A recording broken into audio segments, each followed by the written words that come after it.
ನಮ್ಮ ರಾಘವೇಂದ್ರ ಸ್ವಾಮಿಗಳು ತಿರುಪತಿ ತಿಮ್ಮಪ್ಪನಿಗೆ ಒಂದ್ಸಲ ಏಕಾಂತ ಸೇವೆ ಮಾಡ್ತಾರೆ, ವಿಶೇಷವಾದ ಪ್ರಸಂಗ ಅಂತ ಹೇಳ್ತಾರೆ. ಏನಿದು ಗುರುಗಳು? ತಿರುಪತಿಗೆ ಹೊರಡ್ತಾರೆ. ತಿರುಪತಿಗೆ ಹೊರಡುವಾಗ ಮೂಲರಾಮನ ಪೆಟ್ಟಿಗೆಯನ್ನು ಹಿಡಿಸ್ಕೊಂಡು ಇವರು ಭಗವಂತನ ಸ್ತುತಿ ಮಾಡ್ತಾ ಮಾಡ್ತಾ ಮೇಲಕ್ಕೆ ಹತ್ತಾರೆ.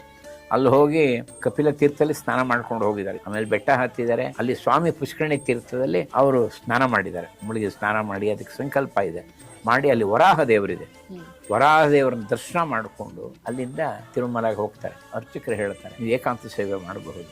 ಭಗವಂತನ ಪ್ರಾರ್ಥನೆ ಮಾಡ್ಕೋತಾರೆ ರಾಯರು, ನಾನು ಏನು ಸೇವೆ ನಿನಗೆ ಮಾಡ್ಲಿಪ್ಪ, ನಾನು ಈ ಜೀವನದಲ್ಲಿ ಯಾವ ರೀತಿ ಸೇವೆ ನಿನಗೆ ಮಾಡಲಿ ಅಂತ.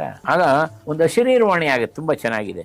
ಮತ್ತ ಪರತರಂ ನಾಣ್ಯತ್ ಕಿಂಚಿದಸ್ತಿ ವೇದೋಕಿಲ ಧರ್ಮ ಮೂಲಂ. ಧರ್ಮಕ್ಕೆ ಯಾವುದು ಮೂಲ ಅಂದ್ರೆ ವೇದವೇ, ಎಲ್ಲದಕ್ಕೂ ಧರ್ಮದಕ್ಕೆ ಮೂಲ. ವೇದೈಶ್ಚ ಸರ್ವರ ಅಹಮೇವ ವೇದ್ಯ.